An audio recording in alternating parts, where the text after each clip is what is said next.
Welcome to the EEP Africa Knowledge Week. Glad to have you all here today. My name is Lauri Tuomaala, and I'm the head of portfolio and finance for EEP Africa, and I will moderate today's session. We've had a very interesting knowledge week throughout the week. We started already on Monday on discussing cooling as a service. We've seen what is happening in the clean energy sector at the moment and kind of interesting topics throughout the week. But I'm actually quite sure that today is the most interesting one, as we are going to talk about financing, and I'm sure everybody is interested in financing, and we have a lot to talk about that today. On top of that, we have the EEP Africa Project of the Year Award discussion today, and then we will have the whole international jury panel, and they will share about the process and then announce the winner of the project of the year. Now, just a few words about the agenda for today. We have basically three main topics here. My colleague Chris Browne will be talking about a study we've engaged in on success factors in the clean energy space. Then we will go into a panel discussion with both sides of the table, the companies and the investors present here. And you can see the companies and investors joining us today on the agenda here. We will have some time, hopefully, for Q&A. And on Q&A, throughout the session, you can pose your questions on the question box, and then we will be pulling those for the speakers. So anything you have in mind, anything that comes up throughout the discussion, please go ahead and pose your question. And then we've saved the most exciting part of the week for the end, and project of the year for 2021 will be announced in the end. But to kick off, we will now take our first poll for the audience. Glad to have you all here, as I said, but we want to just see, where are you tuning in from? Who is most interested about hearing what is happening in the financing landscape? So please vote, and then we'll have the results coming up in a few moments.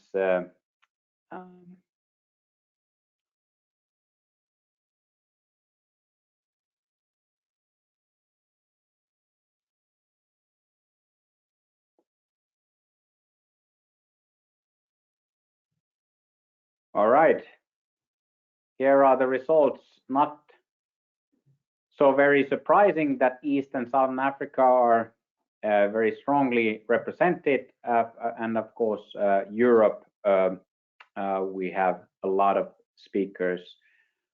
Hopefully EEP Africa can go to West Africa at some point, but currently the portfolio is very much focused on East and Southern Africa. So glad to have you all joining us today to hear the interesting discussions. For those of you who are not so familiar with EEP Africa, I will share a few key points about what EEP Africa is. EEP Africa provides early stage financing for innovative clean energy companies, technologies, business models, and we have an active portfolio of over 65 projects at the moment. And we are a multi-donor trust fund, that is managed and hosted by the Nordic Development Fund. And the funding for EEP Africa comes from the governments of Austria and Finland, as well as Nordic Development Fund. EEP Africa has invested in over this 10-year period over 50 million in these companies and projects, and then we're very happy to share some of the lessons learned later today in Chris's presentation about what we've seen in those companies. But we go next to the slide on the portfolio of EEP Africa. And then this is a very colorful slide. And then I think the only and the one key point I want to share about this is that the EEP Africa portfolio is very diversified. You can look at how many countries there are. You can look at the different technologies. We are very diversified. And then overall, you could potentially say that that might be one of the key success factors for EEP Africa. So we move to the next slide. Just on the portfolio as well, a few points that might be interesting in framing the discussion and framing the findings that we will share in a minute. As you can see, we are quite strongly on the off-grid side. 88% of our supported projects are from that sector.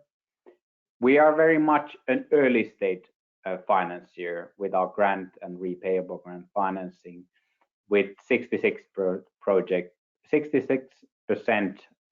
as startups. We very much want to highlight and encourage also the development of locally led and women-led companies, and then that is a specific direction EEP Africa wants to go towards. And then overall, already we have a lot of very strong, interesting companies that are locally and women-led. And productive use of energy has been a key theme for EEP Africa, especially over the last few years. Then we move to the next slide, and my colleague Chris Browne will be sharing a few insights into the study we have been looking at this year. What we have been trying to really do is to analyze what are the real and concrete success factors of companies that have made it further in this clean energy sector.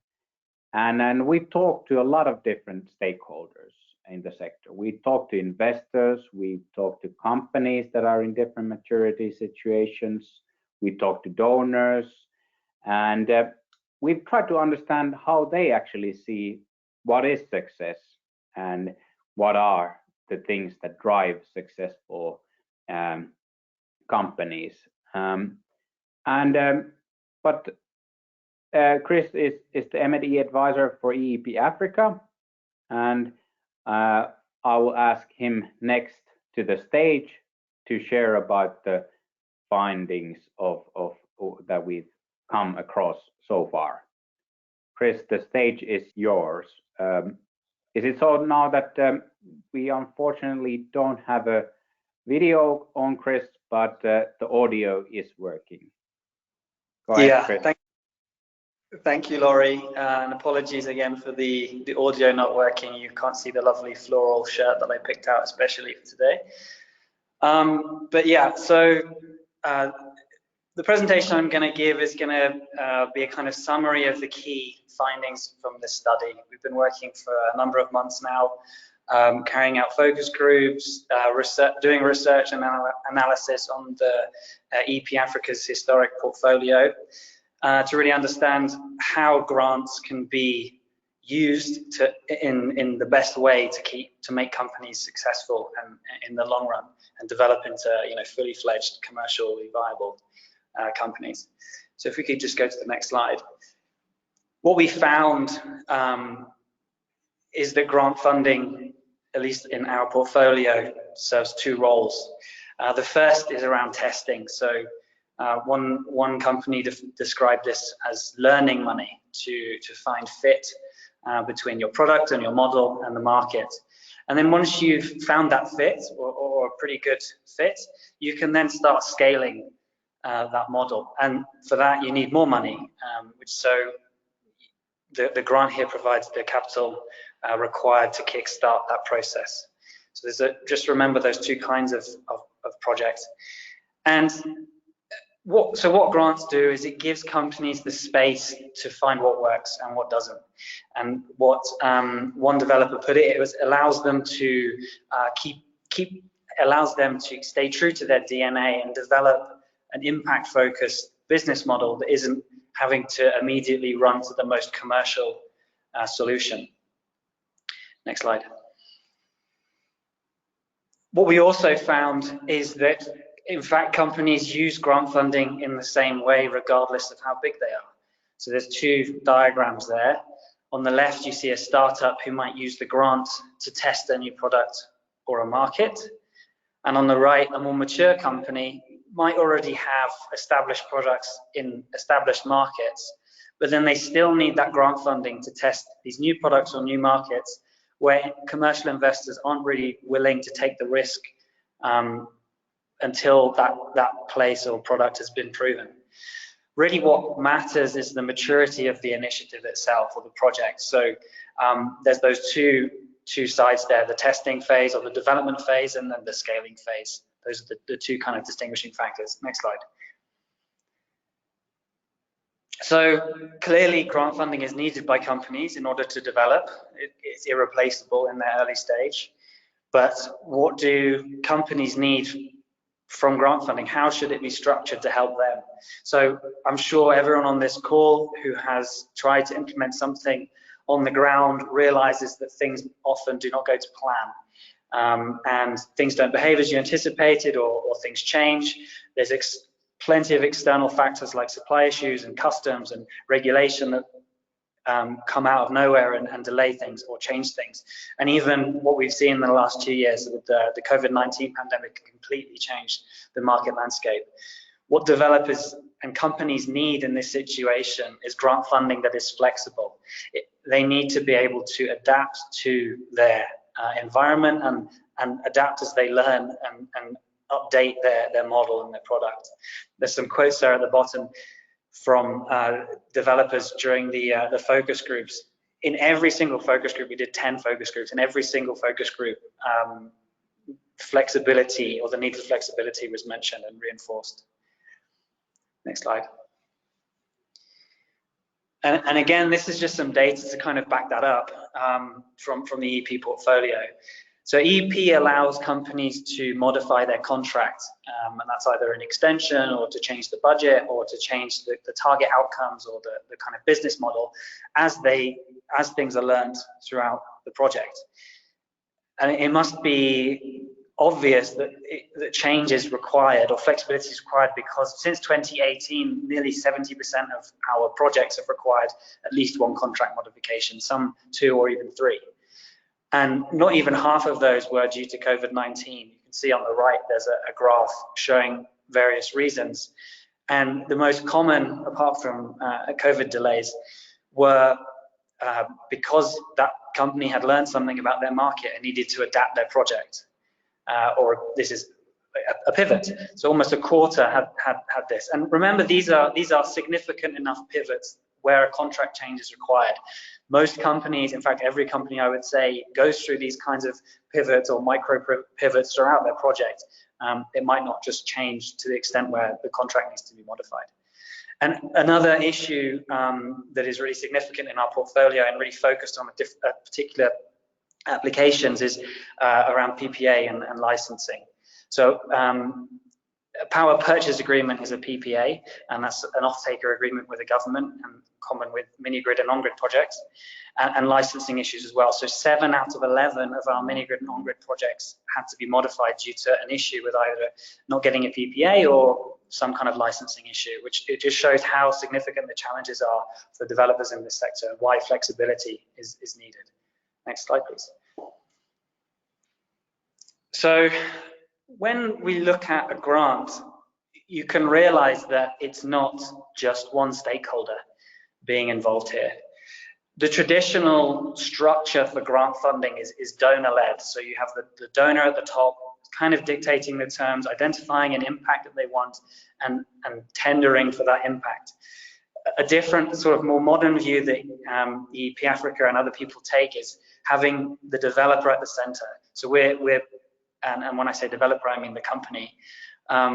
We see that our role is to develop that company in order to deliver their products and services to the end users. And on the left, on the right, you have various sources of funding for that company. But in a way, donors and investors are performing a similar role by providing that funding. Just that the donor requires results, whereas an investor is looking for financial returns.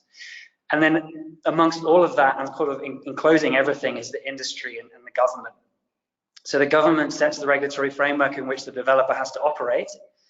But the industry is, all the other companies in the system and the industry associations, and what they're looking for is what they can learn from this project and who they can partner with. So you can see there's a huge amount of stakeholders involved here, and focusing on one of those. So if you are the donor, focusing on just your sort of issues is missing quite a large chunk of the picture. And if we go to the next slide, you can see that we've developed what we call criteria for success. So we've interviewed people or representatives of all of these stakeholder groups and tried to understand what they see as success for a grant project. And you can see that they're very different ideas. An end user, their idea for success is more narrow. It's focused on the project. Does it work for me? Does it improve my life? Can I rely on it? Can I trust it? Whereas a donor is a very sort of, as you'd expect, a more high-level view, and maybe looking at particular outcomes or aggregated impact, or is my money generating enough value? Am I learning something? The developer themselves are trying to build their business. After all, they're a company, and their life is outside of this grant. So they're trying to prove their model. They're trying to find out what doesn't work. They're trying to mature as a company and build a case for investment. Investors are clearly focused on the commercial side. Even impact investors, we found, the bottom line really is this company scalable? Can I make a return on the investment? Yes, impact is nice, but at the end of the day, it needs to have some kind of financial return. And then finally, the industry, as I've already kind of touched on, they're looking for a market that's being stimulated. Does this project open something new in a new market or in a new kind of technology? What can we learn from the project? So you can see a really diverse range of success factors here. And obviously, if you're only developing a product that is fit for purpose for an end user, maybe it doesn't meet the requirements of everybody else. And so overall, in the end, that project isn't going to, or that company or product isn't really going to be successful. Next slide. And this is some data from our portfolio to kind of highlight that idea. So typically, what you might see on a grant project in terms of results is a contribution to some kind of outcome. And typically these are linked to like the SDGs or maybe a national contribution. What you see in this graph is, in this table, is the average result for different types of company. So development companies are those who are learning still. They're fitting their model. They're in the testing phase. They're developing their product. Scaling companies are those who've proven their model and they're really trying to scale it up. You can see a vast difference in the numbers produced in these results, depending if they're a development company or a scaling company. For example, the energy-related expenditures saved per year, it's a typical indicator. 18 almost times more saved on a scaling company. And it's unsurprising because those are the kinds of companies that are going to be reaching the scale where you can see much larger numbers. But what this is demonstrating is that focusing only on a particular kind of outcome or a particular kind of success misses such a big portion of the problem. So you can't look at this and say, actually, all of these development companies haven't done as well as the scaling companies, because they're trying to do something completely different. They're not trying to reach scale. They're not trying to get these massive numbers. So you need to think about success and how grant funding can be used to help companies in a more holistic way, to develop themselves as a company and develop the sort of markets around them. Next slide. So following on from this idea of success, we've already touched that a company has a life beyond the grant. There's lots of grants out there where it's a myopic thing, where there's a start and a finish, and not much is looked on outside of that in terms of the company's development. But companies agreed during the focus groups that truly scaling their impact can only really be done through commercial investment. The grants that are available in the majority of cases are just not big enough to achieve the kind of impact that can be achieved through commercial investment. You know, companies in our portfolio have been raised up to 20 million euros in commercial investment, like a staggering amount, whereas the typical grant is in the hundreds of thousands of euros. You can see like the difference in potential impact there. So in order for them to achieve that, they need to know what an investor is looking for. So our research has found that investors are choosing two things: the model, the product, and the team. You need to have both for that investor to have confidence in you as a business. So we can split investors into different sizes by how much investment they're offering, or the ticket size. So what we would call a small ticket investor might be someone who's less than 500,000 or offering investments of less than 500,000 euros. Medium to large, bigger investments above 500,000. You can see there are criteria there around the business and the team that are kind of required by those kinds of investors.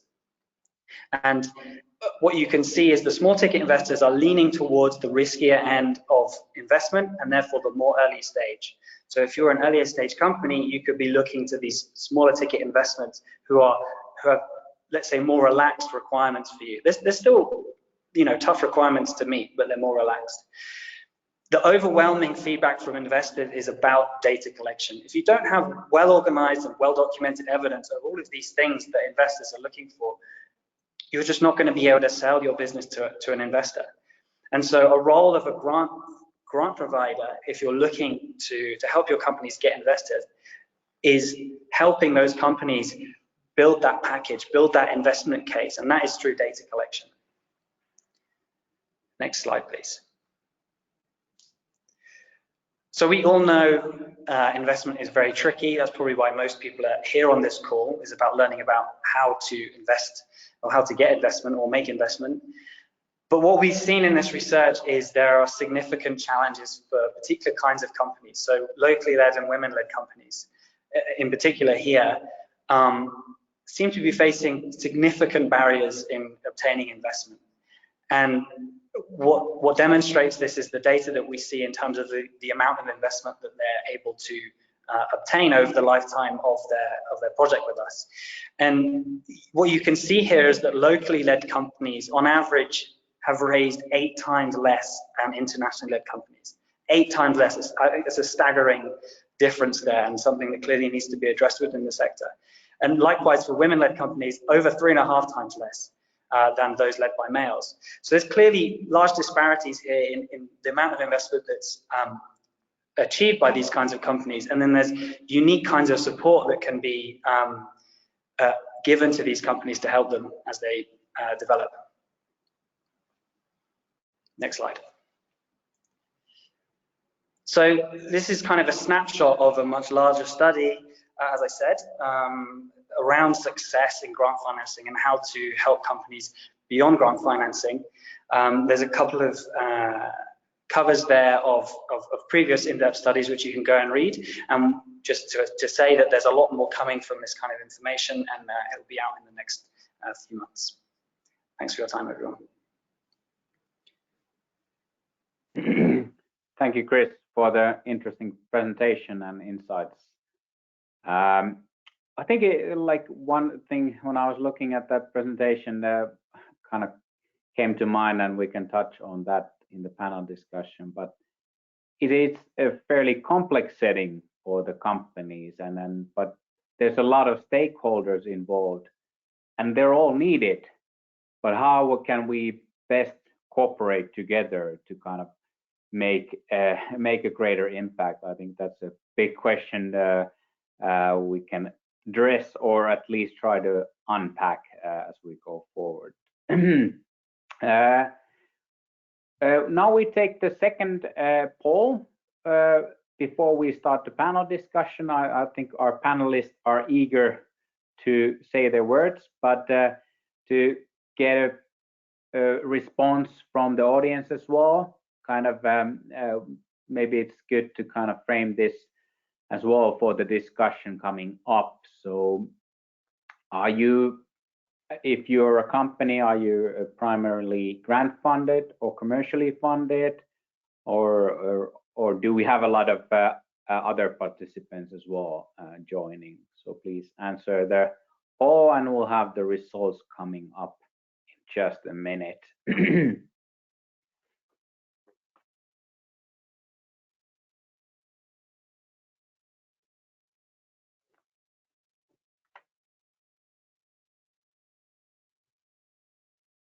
All right, okay, so actually it looks like we have kind of 50-50 audience overall, and interestingly also quite balanced on commercially funded and grant funded. So yeah, we have actually a really good panel for this type of audience, because we have companies that are at an earlier stage and companies that are later stage, and then we have investors that are also kind of that earlier and later stage of financing cycles. So we then go to the panel discussion. We can now move to the next slide. The panelists, if you want to turn on your cameras now, would be nice to see some other faces as well. I think the audience will like that as well. I will just briefly in the beginning say a few words of each of the panelists, and then we'll go into the discussion. But first up, we have from Powerlive Zimbabwe, Sharon Yeti. She is the co-founder and CEO of Powerlive. And just want to mention, because her motivation, or one of her motivations, is coming from the difficulties she has seen of women accessing energy, and then she wants to be part of solving that question. So that's a driving force for her. We have Prosper Magali as well joining us. He's the director and co-founder of Ensol, Tanzania. He's been in the sector for quite a while, and as a private sector developer, and he's also a board member of Alliance for Rural Electrification. So he has a broad view on the sector as well. Then we have two investors joining as well. We have Bethany Larson. She's the co-founder and chief investment officer at Charm Impact, and they have a very innovative financing solution that is very relevant for the sector and its development, and she will share more about that soon. Then our fourth speaker is Aleksi Kanyonga.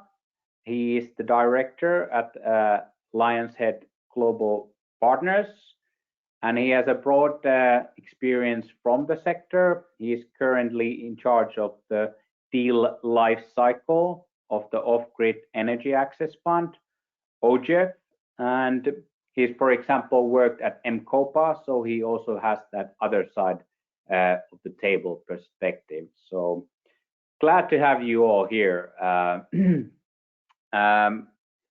So we move into the discussion. I want to point my first question to you, Sharon. I mean, you also saw Chris's presentation on kind of this this financing landscape, and in the companies being somewhat the driving force, but being in the middle of all of those stakeholders. So can you kind of first start with kind of explaining how is grant funding relevant for an kind of early stage company like Powerlive is? What do you think is the main impact? Thank you, Lauri. I think most of the points Chris pointed out in his research. Firstly, I think I'd say de-risking the business. Before we received the grant, my idea was considered very risky. So the grant enabled us to do a proof of concept on our business idea, and this has resulted into a lot of impact and other venture capitalist investors having an interest in the business. And also the other thing is that the grant has accelerated growth of the company because we have managed to reach this stage, which normally could have taken us longer. And this is a good thing because most investors are not keen to invest in startups until they reach a certain threshold. Okay, yeah. Well, Bethany, you kind of come on board as an investor and debt provider at a fairly early stage or very early stage, say. And then, like, is that like maybe reflecting on what Sharon said? Like, is it true that grant financing can a bit de-risk and then kind of make you more interested, or what are really the most important features you look when you're trying to find suitable pipeline companies? Yeah, absolutely. I mean, so when we're looking at projects, especially because they are quite early stage, so we provide loans from 10,000 to 250,000 pounds. So most of our companies, like maybe they have a few years of operating experience. The minimum we require is 1 year of audited financial accounts. So like very, very early stage companies. And having managed a grant, I think just shows that, well, one, it helps you kind of get past that R&D phase. So we don't invest in research and development, and kind of prove the business model and the market before you go and apply for commercial debt. But for us, I mean, coming from an early stage debt provider, I think it really comes down to like 3 main things that are all encompassed in whether we believe that you can pay us back in a reasonable amount of time, plus a little bit of interest. So I think 1, your cash flows. Do you have a handle on your basic unit economics? Do you have decent profit margins? Do you have a handle on your operating expenses? Have you broken even? It's not a requirement necessarily, but if not, do you have other kinds of funding like grant financing or maybe money from somewhere else, some investment that can at least get you through the duration of the loan tenor? We want to make sure you can survive at least to the end of the loan, and also kind of make sure you're not managing excessive amounts of debt on top of what we'd like to provide as well. The second thing is really like the team and their experience. So I think grant funding can really help with that, like prove the team's experience managing similar types of projects. But we really just want to make sure that we're confident that you can sell, install, and like manage the customers for that size of project. And also we want to see that you have like a certain proximity to the problem. So we want to see that you really understand the community that you're trying to serve, you understand their problems and how this product will actually serve their needs.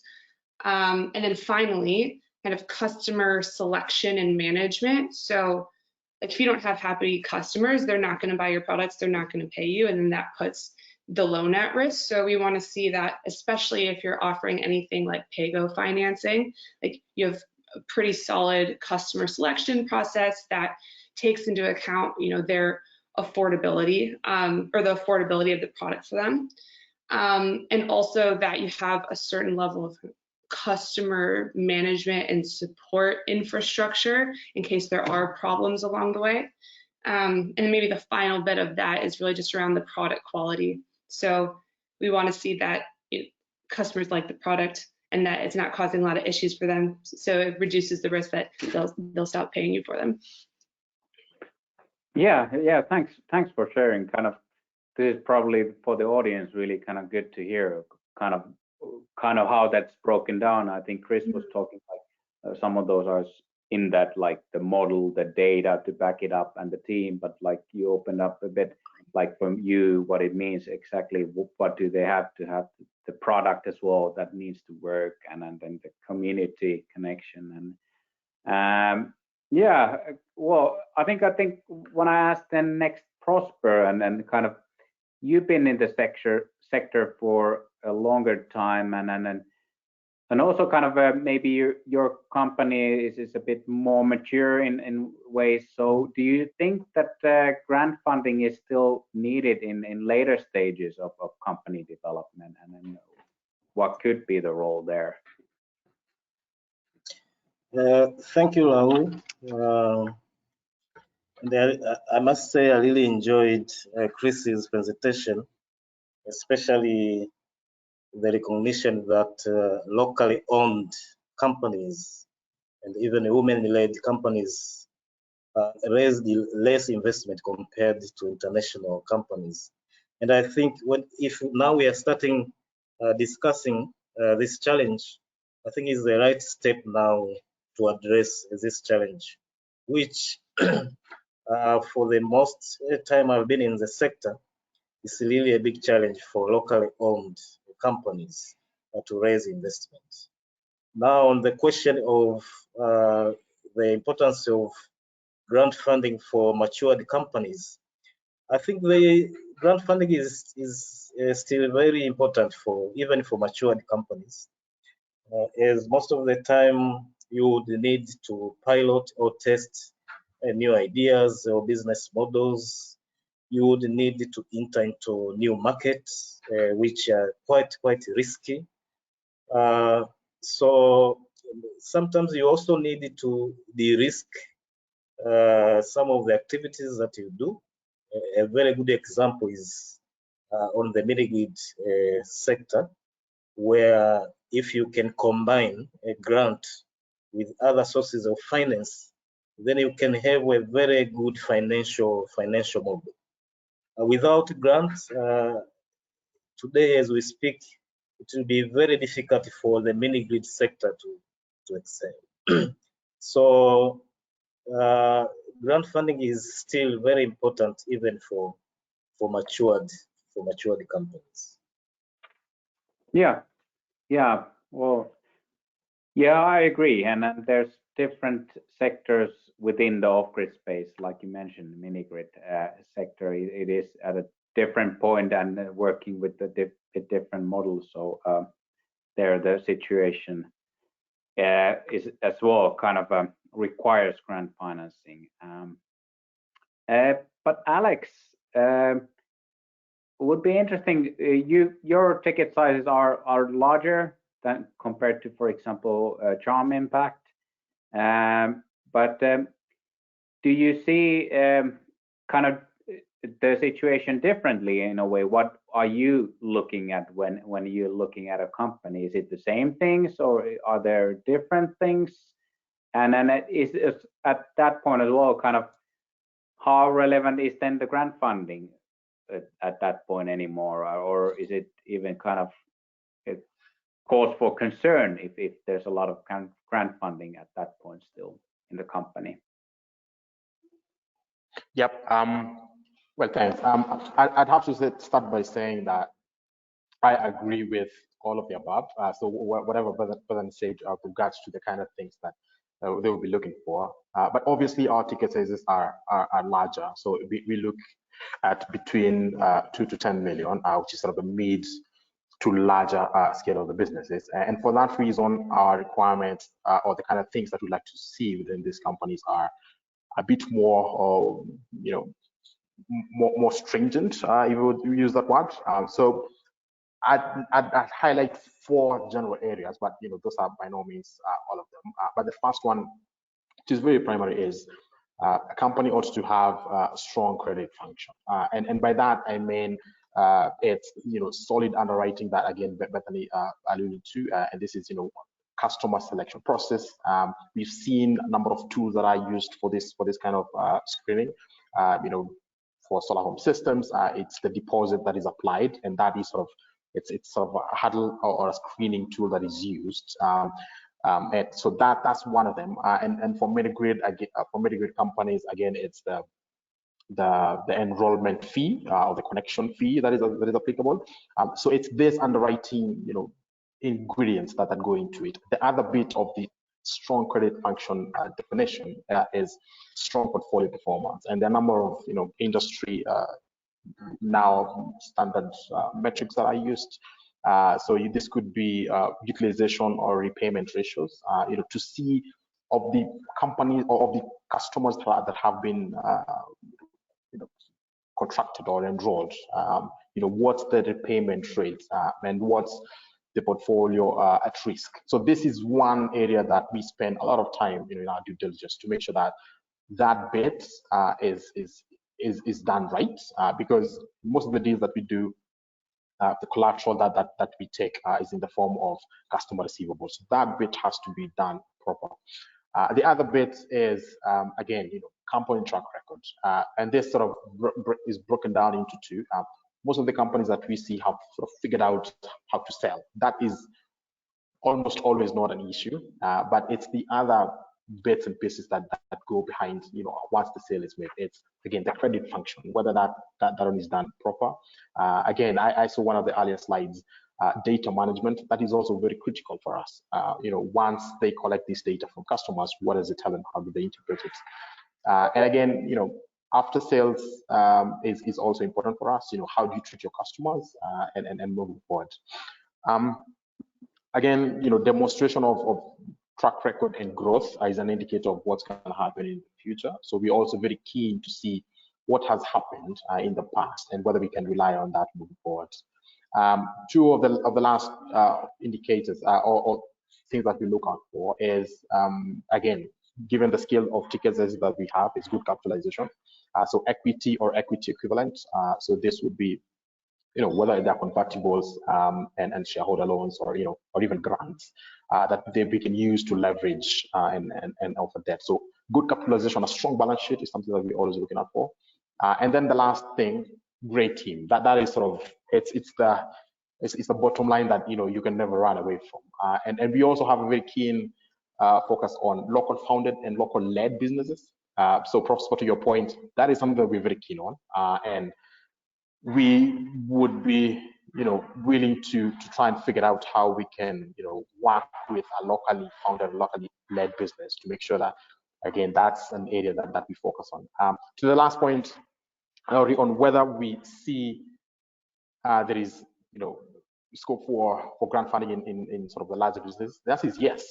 Some of these companies are still introducing new products. They're still taking on risk, new markets.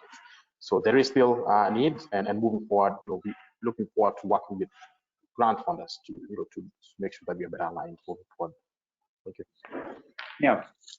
Yeah, but what I was hearing there as well, kind of a link to what Bethany was saying, but like in a way that at a later stage, these companies need to demonstrate their track record with more accurate, more reliable data. So at that point, it's kind of, they need to show that these numbers are backed up by data, that this is what the portfolio really looks like. This is how strong it is, and so on. So then you can rely on that when it's a larger ticket size. Absolutely.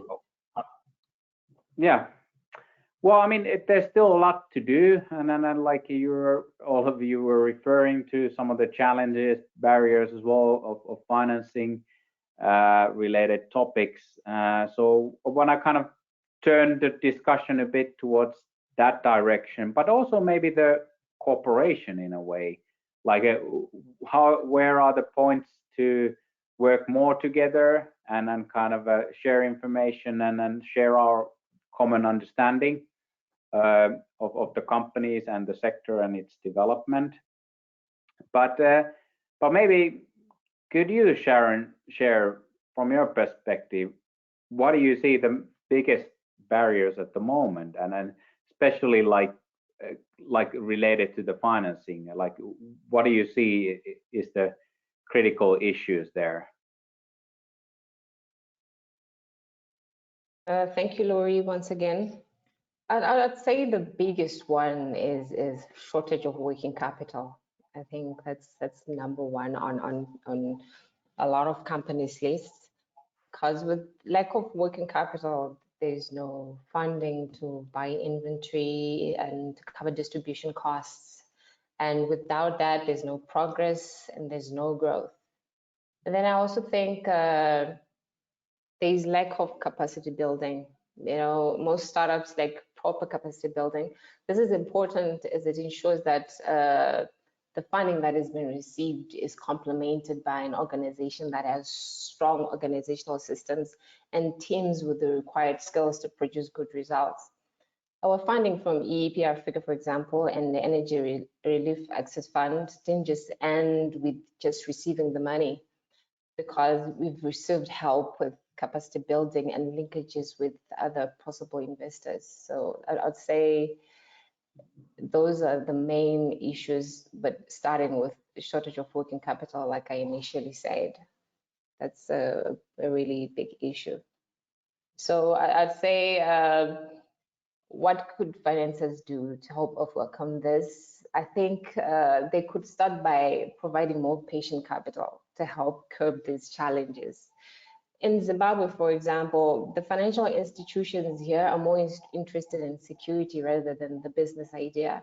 So instead of looking at the idea and its potential, there's more focus on the collateral. So you find that most businesses don't take off because of lack of capital. So I think that there'll be need for that. Yeah, thank you. Yeah, so the risk averseness still kind of very much locally felt, and then kind of that it's difficult to access that finance because of that. What about you, Prosper? Any other things? I mean, you said the grant financing is also needed for testing new ideas and entering new markets, but like, how do you see the financing? Has there been progress? What do you think in the financing landscape?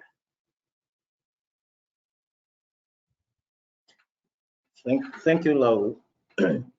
I think we also need to admit that most of the off-grid companies are really operating in a very different scenarios, where our target customers are really poor. They merely can afford these services that we offer to them. So that is the biggest challenge that we are actually facing day out, day in. So for financiers, I think we really need to work making sure that there is a lot of concessional and cheap finance, which would lead to have low capex of projects, so that in the end, the services that we offer to our customers could be affordable, could be cheap to them. Another thing is actually the role of the local financial institutions. If we are not able to engage the local financial institutions to start providing different financing tools locally, then most of the financing tools will still be expensive to most of the project developers. So we really need to engage local financial institutions, first of all, to make them aware of the technology, and also to raise the appetite for them to engage in providing a finance for the sector. The other thing, I think, if we are able to involve local financial institutions, we will also be able to address the forex fluctuation challenge. This is also the big challenge for local project developers. Our local currencies are always not stable, so that actually adds to the cost of the projects, and eventually that also goes to the end customers for the prices of the services that we provide. Consumer financing is also another aspect. As I said, our customers are really poor, and then we also need to tailor what we provide with consumer financing as well. There are also issues related to the regulatory environment in most of the African countries. We don't have actually stable policies. Sometimes the enforcement of the already good policies is also a challenge. So I think all the stakeholders in the sector, including the donor community, really need to work together to make sure that we influence good policies for the countries which do not have the policies. And for the countries which have policies, we also need to influence enforcement of the already good available policies. So that is my take on that question. Yeah, I fully understand, and then agree that this kind of the local financing is could solve a lot of these things, and hopefully we can get to that. And then the kind of high financing cost that we still see in the sector, it falls down and it goes all the way to the customer, and that needs to pay for that. So it's a challenge for sure. Bethany, any kind of points from the views of Sharon and Prosper you want to reflect on, and then kind of maybe kind of an additional question on, like, when you are looking for those companies, like what are the challenges or missing pieces that you see often, like you talked about the kind of things that you looked at when you're trying to find a company, but what are still the elements that some of these companies need to work on? Yeah, I mean, so everything that both Sharon and Prosper have mentioned, like we've definitely come across. I think this Forex issue is massive. I don't think anyone has a great solution for it yet. We've been trialing a few different things with our portfolio companies, especially the ones that are at a bit higher risk, like to try and help either mitigate that risk or kind of share the risk. And I won't dive too much into that now. If people have more specific questions around that in Q&A, definitely happy to chat more about it. But I think for us, I mean, there are challenges with companies in their like financial skills, you know, understanding like how to produce financial models and things like that. It's not a huge deal breaker for us at this stage, but I think that's probably like the biggest skills gap at the stage of the market where we're looking. But really, I mean, what I found is that there are plenty of companies that would qualify for these loans. It's just a matter of connecting the dots and actually getting our names out there so that they know that we exist and we know that they exist. Because yeah, like I think a lot of people would be surprised at like the quality of entrepreneurs in this space. And for us, you know, we're based in the UK, and we also have a very strict local founder mandate. Like our KPI is that we want to have more than 85% of the portfolio founded and led by local founders. At the moment, we're still quite new, but at the moment, more than 95% of our funding has gone into locally led teams. But like that does make it more difficult for us when we're trying to source these companies because we're not on the ground. So I think, you know, it just requires quite a lot of ecosystem building. And I think EEP is doing a fantastic job at this. Like, you know, at least for us, like you directly connected us to portfolio companies that are relevant, and like that's huge. But we just need a lot more of that in the space. And luckily in off-grid energy, like the investors are quite cool. There's a lot of competitors out here that are collaborating and sharing deals, and that gives me a lot of hope.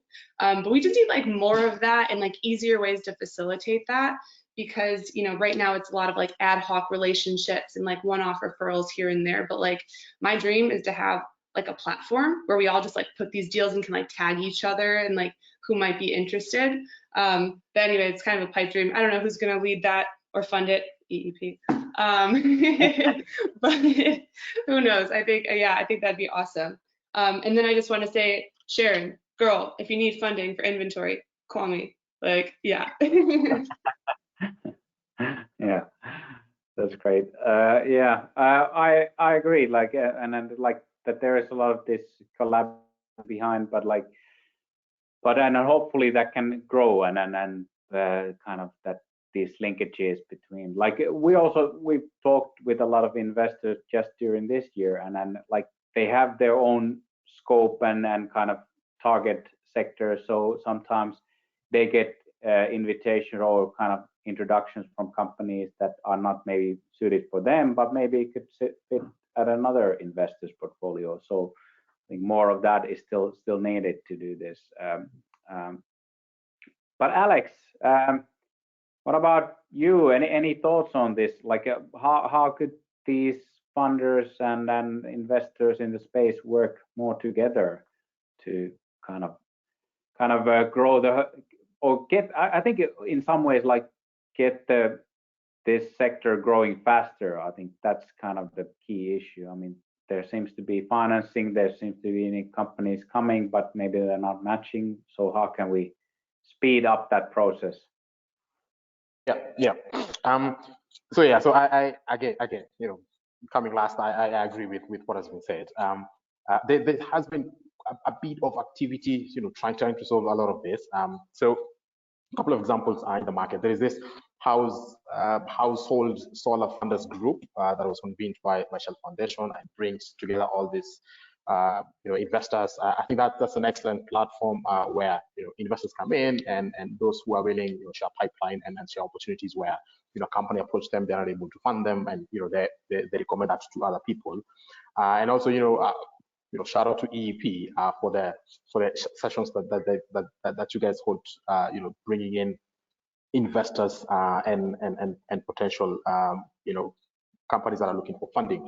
It's from the speed dating, you know, sessions that are held, you know, in the past. You know, we got a lot as investors. We got a lot of our pipeline from those kind of events and sessions. So, you know, we would be looking to see a lot of those, you know, whether online, given that we're not able to all sit in the same room these days. But I think those are some of the things that, you know, have worked for us. You know, certainly we are almost closing a number of deals that we got referrals from those events. So this certainly works. But having said that, we still see a bit of gap between some of the companies that you know, we would like to fund and you know, and where they are at, and hence a bit of pipeline gap. And you know, one of it is a bit obvious. The investment gap is because of scale. The kind of debt that we provide is, you know, a bit too much for some of the companies. So we would need to see a bit of scale in terms of, you know, sheer sales volume and revenue before we can invest in them. Some of the skill is also operational. Some of them do not have, again, like I mentioned earlier, proper systems set up in place. But for that, we have technical assistance that we provide to some of these companies. You know, we work together to make sure that they are at the right, you know, stage. But again, one other barrier to generating pipeline is currency. You know, I wouldn't not mention that. Again, you know, stating the obvious, this off-grid solar companies generate their revenue in local currency, and most of the funding comes in hard currency, and there is a bit of a mismatch given the currency volatility that we continue to see in the market. As investors, we do provide local currency, but we have to hedge given that we are a dollar fund. But I think that's an area where a lot more innovation is to be done. You know, what do funders do to close this gap? You know, we've seen instances where, you know, funders come in with their money and co-finance. You know, for example, the AFDB has a facility in place where they co-finance, you know, zero interest rates money, and, you know, the investors are able to blend that with their own capital to bring down the overall cost of local currency funding. So there are a number of opportunities out there and things that ought to be done. But, you know, again, I think it's still early days. There is a lot of innovation, and we're looking to work together with other investors to make sure that funding is available. And Sharon now can work with Bethany, and 3 years later can come to us and we can talk about a $5 million investment opportunity. So I think there is a lot to be done, and we're happy to keep this conversation going. Yeah, that's great. That sounds like a good plan for the future.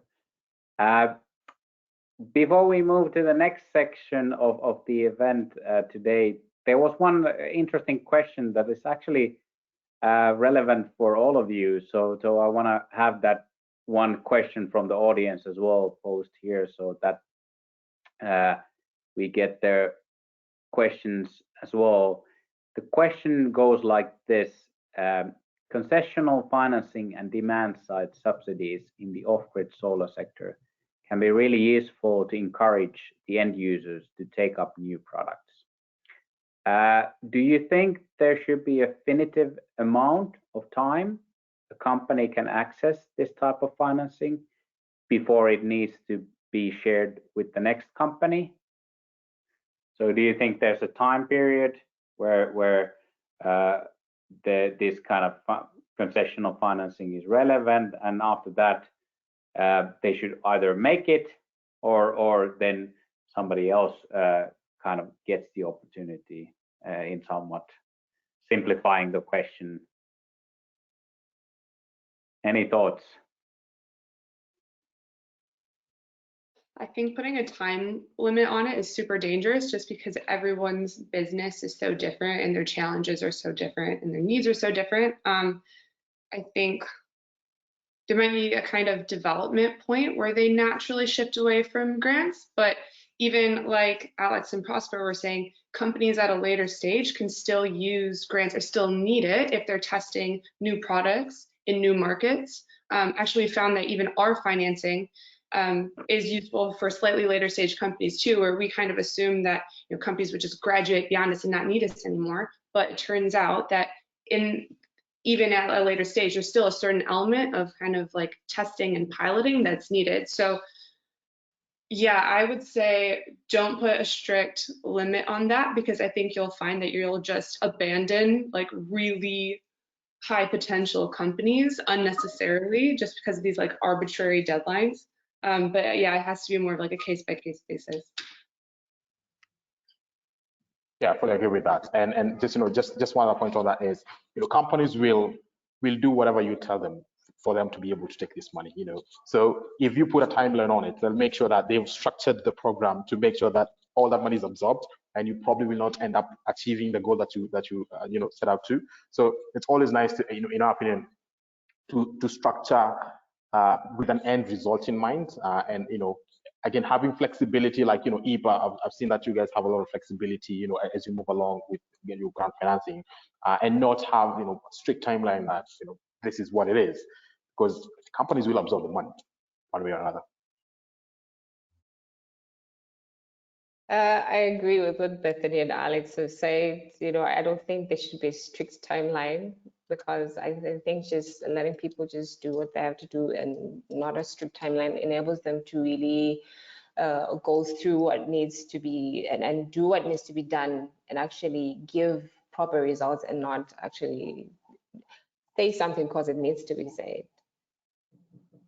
Yeah, it might lead to kind of suboptimal results, like I was saying, that if there's something pushing towards something too strongly, then it might not lead into the result that we're hopefully trying to get from all of this support. Okay, I think at this point I want to thank the panelists for this interesting discussion. I'm sure we could actually continue for quite a while on this topic, and hopefully in the future we'll have something face to face and we can continue longer after the event. But we will now move to the next section, and then we have just kind of wrapping up this financing section. We have a poll for the audience. So if we can bring back the presentation. So kind of from your perspective, what do you think are the main barriers for increasing financing overall in the sector? So share your thoughts on this.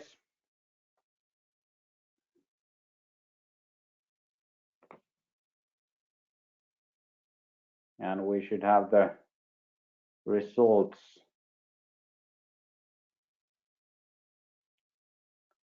coming up soon.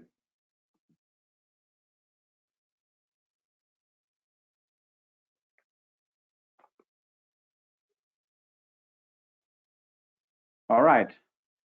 So seems access to investors is a major thing, and hopefully some of these thoughts on how to increase that activity by the panelists as well could help tackling that problem and kind of also the insufficient financing available.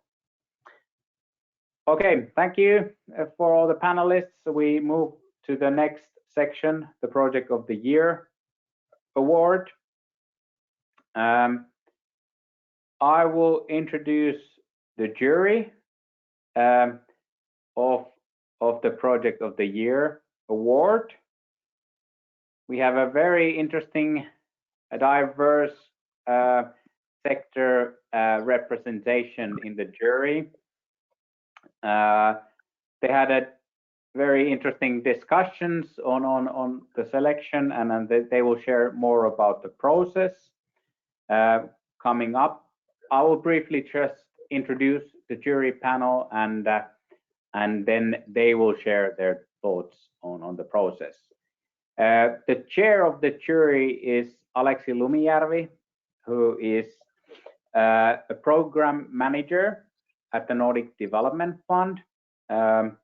He has a very broad experience from the renewable energy sector from different roles, from IRENA, from a consulting experience, and now having worked at Nordic Development Fund for several years. Then we have Kornelia Iipinge from SACREEE joining us as well. She is leading SACREE's entrepreneur facility, and EEP Africa has also been cooperating with this initiative, so we are very familiar with this really strong focus that SACREEE has in this initiative in trying to promote local entrepreneurship and trying to build those skills for the local entrepreneurs. Then we have Kwaku, Owusu-Achaw. He's from Shell Foundation, and unfortunately he cannot join today. He's part of the Shell Foundation team that is developing off-grid energy sector and e-mobility solutions as well. Then we have from Acumen, Sarah Bieber, who also unfortunately cannot join today due to the Thanksgiving period in the USA. But we will go with the jury members that are present here today, and I will hand over next to Aleksi to talk more about the process. Thank you, Lauri. It's been a great pleasure again to be part of the jury this year. Really exciting candidates, finalists indeed. Just a couple of words about the background of what we have been doing and what is it about. So first of all, this is a contest for companies who have received EEP funding. So anyone having received EEP Africa funding in the past 5 years is basically eligible to be a nominee for this award. And what we assess here is the achievements during this particular year, so now 2021. And the achievement obviously can be quite different. The companies are very different, the markets, the solutions are very different, and the stage of these companies can differ quite a lot. So achievements can be, for example, commercializing, piloting new technologies, new business models, financing models, and so on, or early scale up in a market, or finding new market traction in a new market.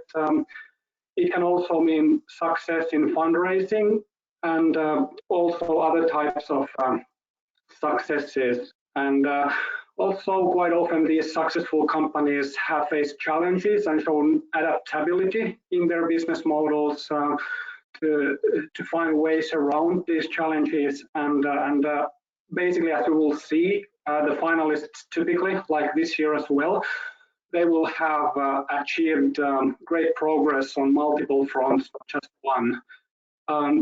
One challenge we have had every year, including this year, is to compare companies in different stages of development. As you can imagine, companies who are already at scale-up stage can often show, like, volume-wise, bigger impact, bigger numbers, customers reached, etc. And it might not be good for startups who can be otherwise really successful. So this year, in order to address this aspect, we have actually decided to split the award into two different categories, and not just this year, but from now on in EP, the EEP Africa Project of the Year will be split in two categories. First of all, startup category, and then scale-up category separately. So now, what's going to happen? We'll present the 4 finalists, and then it will be my pleasure to announce the winners in both categories. As Lauri said, we have, unfortunately, Sharon and Kwaku couldn't make it, but I have with me my co-chair member, Kornelia, and then we have Tracy Dolan from EEP Africa team, who will next present the cases. So first, Kornelia, would you please introduce the 2 of the finalists? Floor is yours.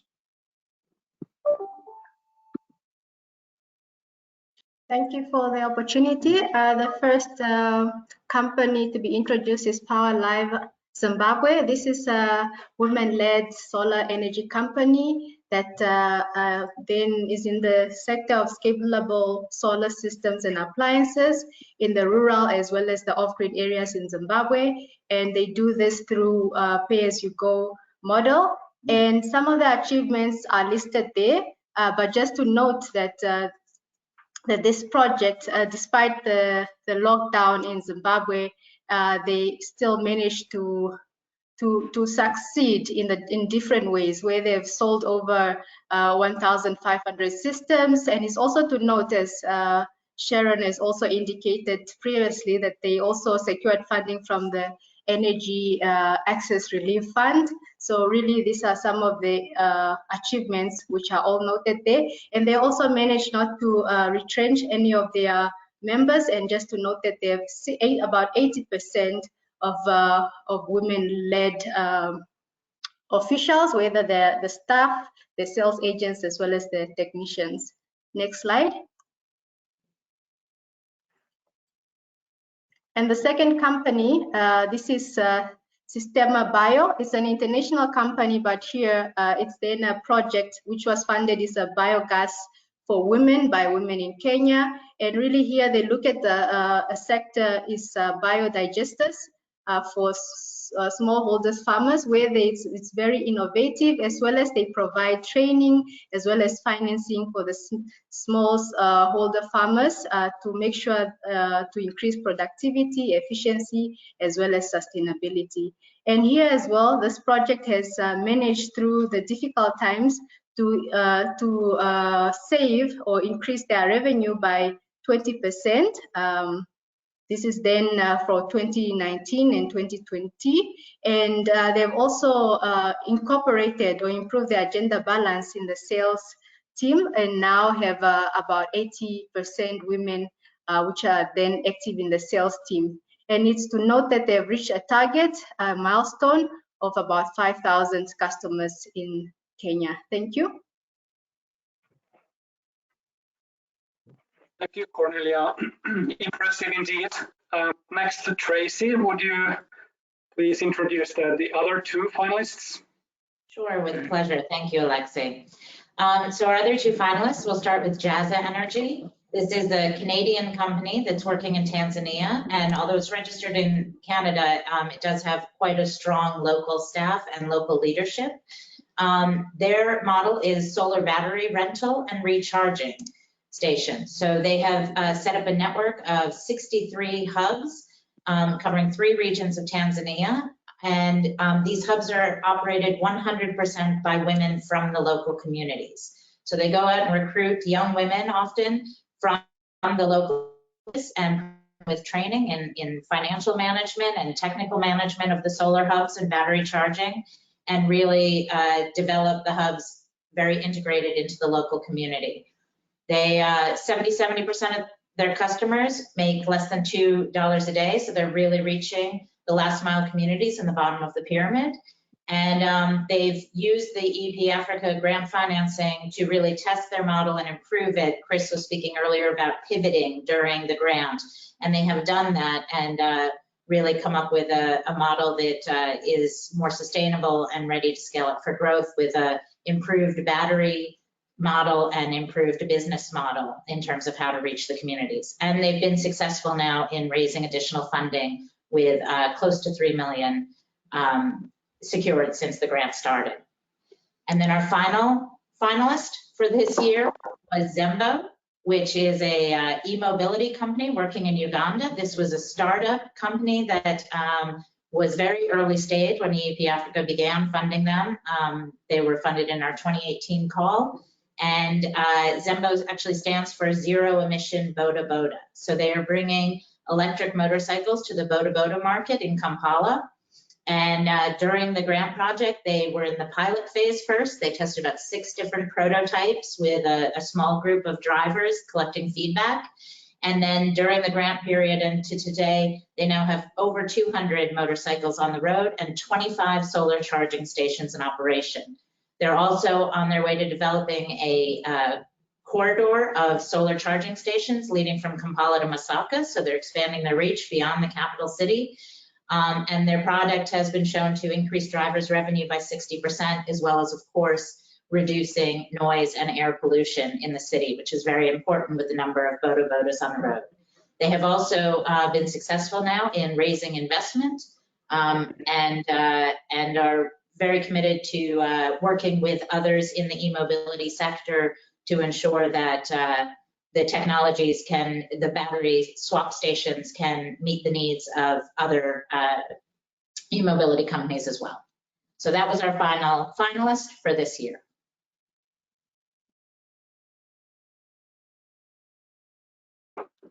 Thank you, Tracy. Really impressive finalists this year again. I'm not overstating by saying that like in the previous years, also this year was a really difficult decision for the jury to make. And actually, as it happened in the previous years, also this year the votes diverged to quite a large extent. So so really tight race between the finalists. And as I said, being distilled to be finalists, so basically all of them would deserve to win this. So the difference are really, the margins are really small here. In any case, we have been able to come up with the winners for both categories. So first, the winner for the category Startup Project of the Year, EEP Africa Project of the Year in Startup category, is Powerlive. Really impressive success in early stage of the business in a really challenging market. very impressive, also good fundraising success on the other hand, and also a good gender impact throughout the value chain, which is really impressive from EP point of view. So Powerlive today represented by Sharon Yeti. So Sharon, we would love to hear your immediate thoughts after this announcement. Please, Sharon. Thank you so much. This is so exciting. Thank you so much, Aleksi. It is such a great honor to be receiving this award on behalf of Powerlive. I would like to thank all the stakeholders who have been and still continue to be with us throughout our journey, namely the people who now have access to solar energy and who also make this journey worthwhile. Energy Access Relief Fund, who put their faith in Powerlive and believed in us at a time when the world was going through a challenging and dark phase and everything seemed so uncertain. The Powerlive team for the continuous dedication and hard work. And lastly, to EEP Africa. I remember when we initially signed our contract with EEP Africa last year in February, things were looking bright and everyone was raring to go. And then COVID-19 came into the picture and we went into a total lockdown for 90% of the year. Everyone wasn't so sure what was going to happen. During this time, everything stopped as everyone was now working from home. And it was a huge adjustment for us because we were used to going out into the rural areas.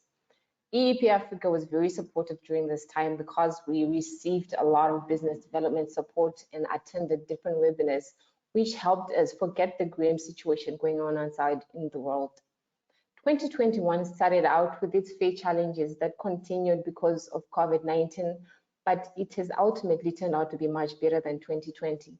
During all this time, EEP Africa stood with us and showed that even throughout the difficult times, they'll always be there. Thank you, EEP Africa, for believing in us when no one else did and making this possible. It is because of you that we're getting a lot of exposure and having more people wanting to be part of our story. Please continue to keep the light shining. To everyone who was in this competition with us, it's not just a win for Powerlive, but for all those who continue to make it possible for solar energy to be accessible and affordable. Thank you so much. Thank you so much, Sharon. Really great to see your achievements, and very much looking forward to the next stages of scaling up your business. Yes, it's really, definitely. Really fascinating. Thank you. Thank you so much. Still the other winner, EEP Project of the Year 2021 in the category Scale Up. And the winner is Jaza Energy. Congratulations. Again, really impressive as always. Really impressive volume achieved in general, but also what made us really impressed was the high share of really poor people that you're able to serve. Almost 80% of your customers earn less than $2 a day. So that's something really amazing. You're able to serve that demanding customer segment. What also made us really impressed was this Jaza Stars concept of really empowering these women in their communities by offering them this opportunity. So this is something that really made us like this project in particular. So Cindy Pavo representing Jaza Energy today. So Cindy, would you want to share some of your remarks with us, please?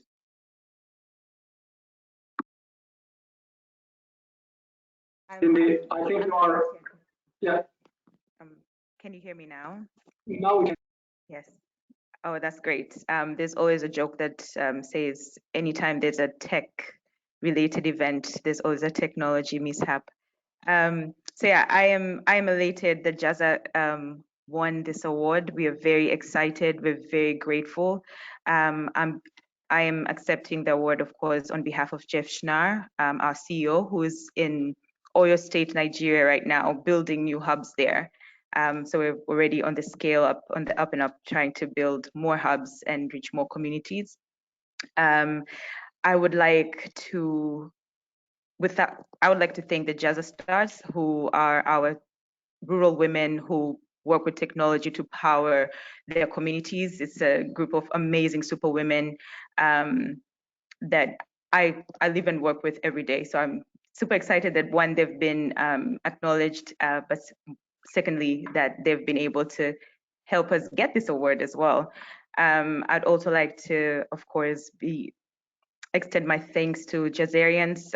We have, at Jazza, we have words for everything. So we named ourselves Jazzarians, the whole of Jazza, and in making that possible and helping us put the stars on the map. And I cannot forget to thank EEP, Faith and Tracy and everybody else. We've been working tirelessly with you. You've been a whole lot of support from the beginning. I wasn't there at the beginning, but I kind of jumped in the middle of the project, but I've worked tirelessly with the EEP team, and they've been very helpful. Most recently with the BBC humanizing story, it's been amazing. We're very, very grateful that we are now able to build hubs, 63 hubs, and serve over 50,000 people in 3 different locations in Pemba, Kigoma, and Mtwara, and now most recently in Oyo State, Nigeria.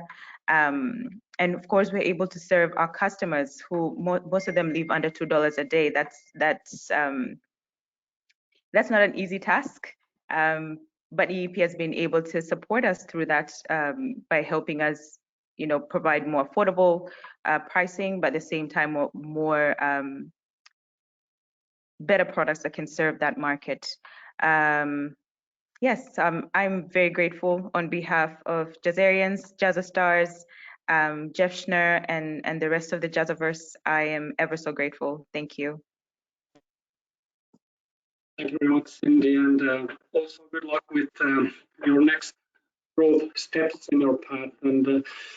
And of course, good luck to all of them, the finalists, and we hope to see further growth and achievements in the future years to come.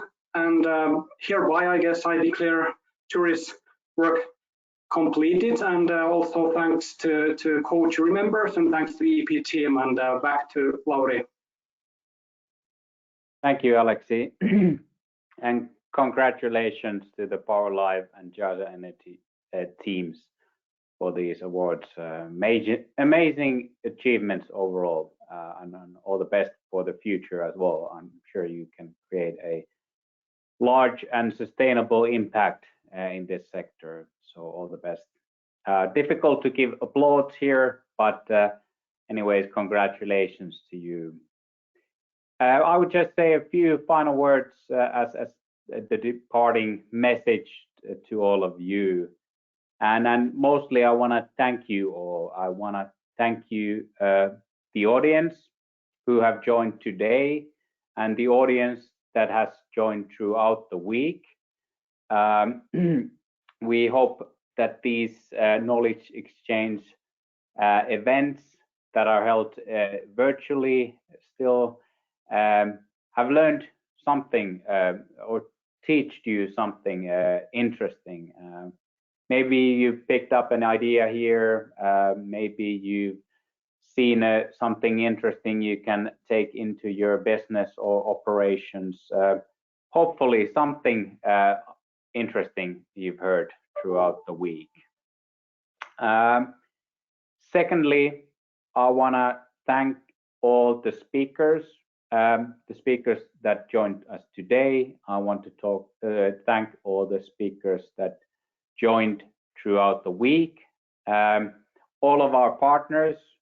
EEP works with a lot of partners, and then we call upon them to come and join us in the knowledge sharing we organize, and then they have all shared a lot of their insights throughout the week. So thank you for that time and contribution and effort you have put into this event as well.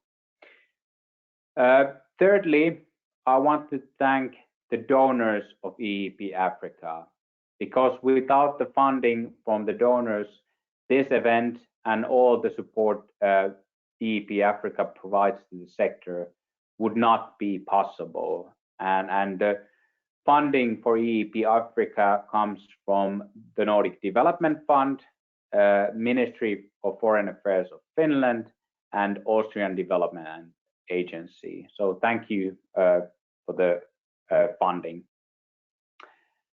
And then finally, I want to thank the whole EEP Africa implementing team for organizing this event. It has taken a lot of planning, preparation, and superb execution throughout the week. And then I'm sure the audience has liked the event and the speakers. It takes a lot of time and effort to make this happen. So thank you all. And a special thanks to EEP Africa's head of communication, Tracy Dolan, who has been diligently managing the entire process, and she has been the puppet master behind everything. So thank you, Tracy. I think that's it. What a week. That's a wrap. Thank you all, and stay safe, and hope to see you in the next Knowledge Week or wherever. Hopefully we can meet physically at some point, but until then, stay safe and all the best. Thank you. Bye-bye.